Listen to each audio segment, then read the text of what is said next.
Bangladesh 28শে April 2026-এ officially নতুন একটা এরাতে প্রবেশ করলো। নিউক্লিয়ার ফিউলের এনার্জি অন্যান্য জ্বালানির তুলনায় অনেক গুণ বেশি।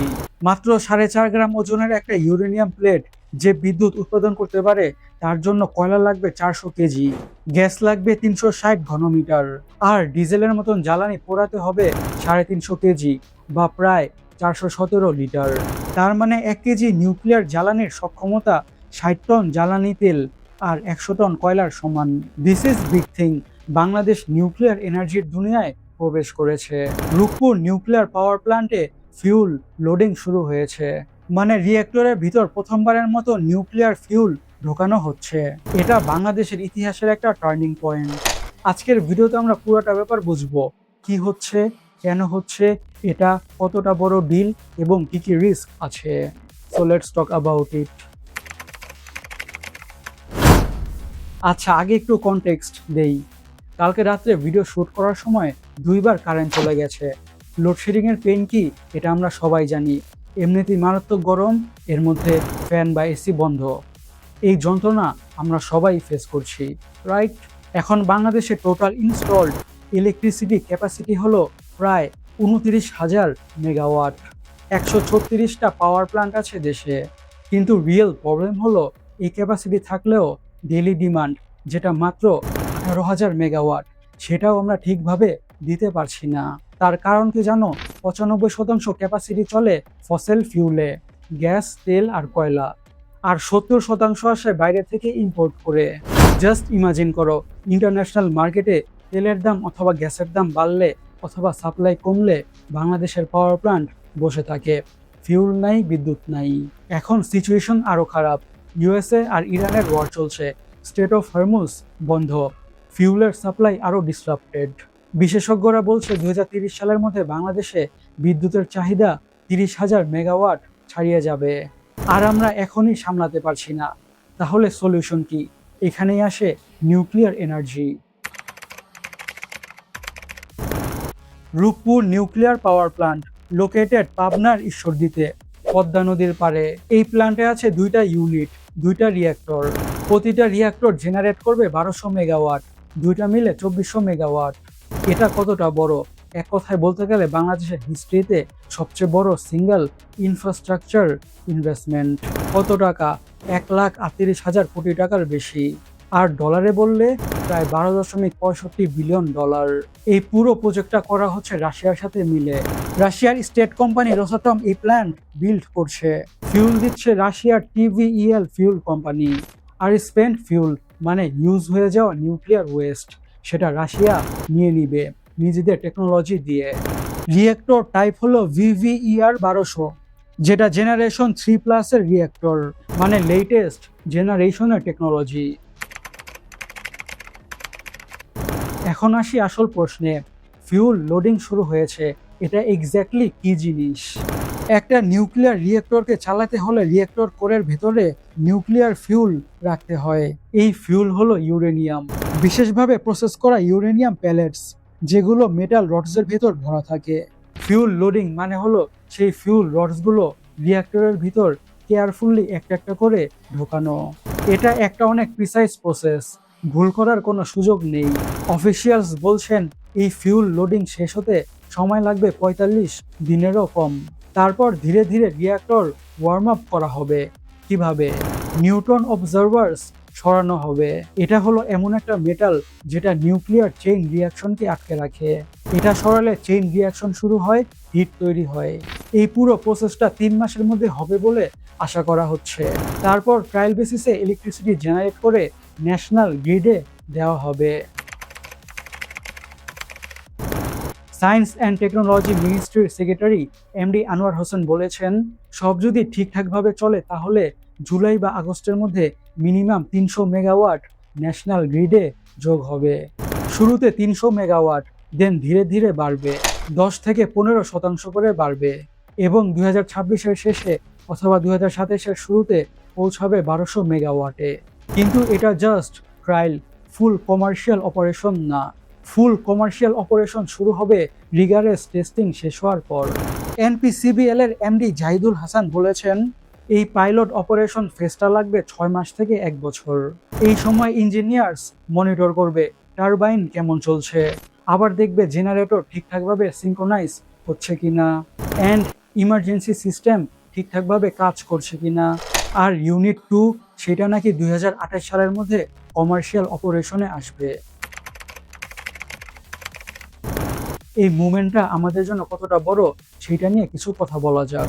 পৃথিবীতে নিউক্লিয়ার এনার্জি প্রডিউস করে 33টা দেশ। হ্যাঁ, মাত্র 33টা দেশ। পৃথিবীতে 195টার বেশি দেশ আছে, আর নিউক্লিয়ার এনার্জি আছে মাত্র 33টা দেশের। অ্যান্ড বাংলাদেশও এখন সেই এক্সক্লুসিভ ক্লাবে জয়েন করেছে। সাউথ এশিয়াতে নিউক্লিয়ার এনার্জি আছে ইন্ডিয়ার আর পাকিস্তানের। বাংলাদেশ হবে সাউথ এশিয়াতে তৃতীয়।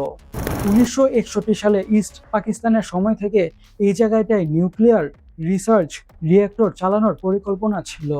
দশকের পর দশক ধরে এই ড্রিম ছিল, আর আজকে 2026 সালে ফাইনালি সেটা রিয়েলিটি হলো।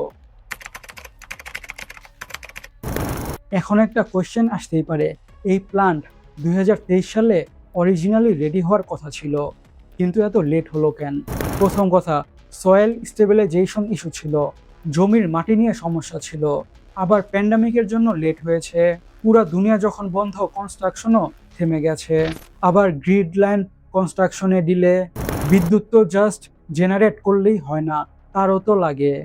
আবার আরেকটা রিজন ছিল রাশিয়া ইউক্রেন ওয়ার। আর এগুলার ইম্প্যাক্ট হচ্ছে কস্ট বেড়েছে। কতটা বেড়েছে? মূল বাজেট ছিল 1,13,092 কোটি টাকা, আর সেটা এখন বেড়ে গেছে 1,38,685 কোটি টাকা, প্রায় 26 কোটি টাকা এক্সট্রা। বাট অ্যাকচুয়ালিতে এই অ্যামাউন্টটা বাড়লো কেন? 10টা নতুন প্রজেক্ট কম্পোনেন্ট যোগ করা হয়েছে, টাকার দাম কমেছে, ইনফ্লেশন, মেইনটেনেন্স আর অ্যাডভাইজারি সার্ভিসের কস্ট রিভাইজড হয়েছে। এবার আসি সবচেয়ে ইম্পর্টেন্ট কোয়েশ্চেনে, এটা কতটা সেফ? নিউক্লিয়ার এনার্জির কথা শুনলেই অনেকের মাথায় আসে চর্নোবল, ফুকুশিমা, সো ভয় পাওয়াটাও স্বাভাবিক। বাট ফ্যাক্ট ইজ, রূপপুরের রিঅ্যাক্টরটা VVER 1200, এটা ফুকুশিমা ডিজাস্টারের পরেই তৈরি। মানে ফুকুশিমা থেকেই লেসন নিয়ে ডিজাইন করা হয়েছে। আর এই রিঅ্যাক্টরের সেফটি ফিচার্সগুলো অনেক অ্যাডভান্সড। প্যাসিভ সেফটি সিস্টেমস, এটা এমন একটা সিস্টেম যেটা কাজ করার জন্য হিউম্যান বা ইলেকট্রিসিটি ইন্টারভেনশন লাগে না, নিজে নিজেই চলে। তারপর আছে সেলফ কুলিং ফর 72 আওয়ার্স। কোনো কারণে সব সিস্টেম বন্ধ হয়ে গেলেও রিঅ্যাক্টর নিজে নিজে 72 ঘন্টা কুল থাকতে পারবে, কোনো ধরনের হিউম্যান হেল্প ছাড়া। দেন কোর ক্যাচার, এটা হচ্ছে সবচেয়ে ওর্স্ট কেস সিনারিওর জন্য। যদি কোনো কারণে রিঅ্যাক্টর কোর মেল্ট হয়ে যায়, সেই মেল্ট অ্যান্ড ফিউল ধরে রাখার জন্য একটা স্পেশাল ভেসেল আছে, সেটাকে বলে কোর ক্যাচার। ডাবল কন্টেইনমেন্ট, রিঅ্যাক্টরটা 2টি স্তরে রিইনফোর্সড কংক্রিট দিয়ে ঘেরা, রেডিয়েশন যাতে বাইরে না যায় এবং বাইরের যে কোনো ইম্প্যাক্ট যেমন আর্থকুয়েক বা প্লেন ক্র্যাশ এগুলো থেকে প্রোটেক্ট করার জন্য। আর ইন্টারন্যাশনাল অ্যাটমিক এনার্জি এজেন্সি পুরো প্রসেসটা মনিটর করবে। Bangladesh atomic energy regulatory authority সরাসরি সুপারভাইজ করবে। এখন কিছু কনসার্ন নিয়ে কথা বলা যাক। কনজিউমার্স অ্যাসোসিয়েশন অফ বাংলাদেশের energy adviser professor Mohammad Shamsul Alam বলেছেন, শুরুতে বলা হয়েছিল নিউক্লিয়ার ইলেকট্রিসিটি ইউনিট প্রতি হবে 6 টাকা, এখন এস্টিমেট এসেছে 12 টাকা পর্যন্ত। এখন এটা সমস্যা কেন? নিউক্লিয়ার পাওয়ার নেওয়ার জাস্টিফিকেশনই ছিল সস্তা হবে, স্টেবল হবে, কিন্তু যদি কস্ট ডাবল হয়ে যায় সেই জাস্টিফিকেশন কোথায়? আগে বাংলাদেশের এনার্জি সেক্টরে অনেক বড় বড় দুর্নীতি আর নেগলিজেন্সের ঘটনা হয়েছে, আর নিউক্লিয়ার প্ল্যান্টে একবার নেগলিজেন্স হলে কস্ট হবে অনেক বেশি।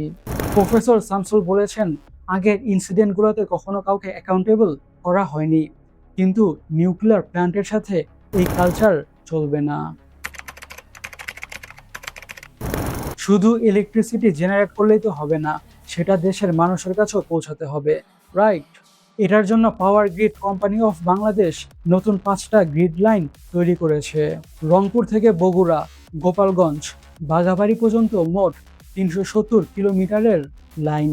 ফেল ওভার সিস্টেম আছে, মানে একটা লাইন বন্ধ হলে আরেকটা লাইন দিয়ে চলবে। এখন আমরা একটু বিগার পিকচার দেখি।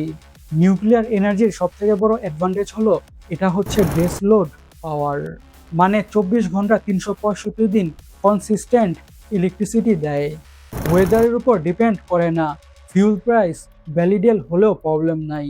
সোলার আর উইন্ড এনার্জি গ্রেট, কিন্তু সেগুলা ইন্টারমিটেন্ট, মানে রোদ না থাকলে সোলার কাজ করে না এবং বাতাস না থাকলে উইন্ড টারবাইন কাজ করে না।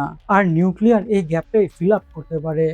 আর carbon emission, nuclear energy carbon free. Climate চেঞ্জের বিরুদ্ধে লড়তে গেলে ফসিল ফিউল কমাতে হবে, আর নিউক্লিয়ার সেই কাজে অনেক ইম্প্যাক্ট রাখবে।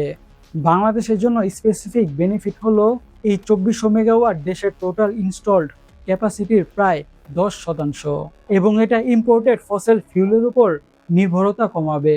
রূপপুর শুধু শুরু, বাংলাদেশ আরও নিউক্লিয়ার প্ল্যান্টের কথা ভাবছে, কিন্তু সেটার উপর এখন একটু শ্যাডো আছে বলে অনেকেই ভাবছেন। কারণ রূপপুরের যদি কস্ট আর ডিলে এত হয়, তাহলে নেক্সট প্রজেক্টে কি হবে। তাই এই প্রথম প্ল্যান্টের সাফল্যের উপরই ডিপেন্ড করছে বাংলাদেশের পুরো নিউক্লিয়ার ফিউচার।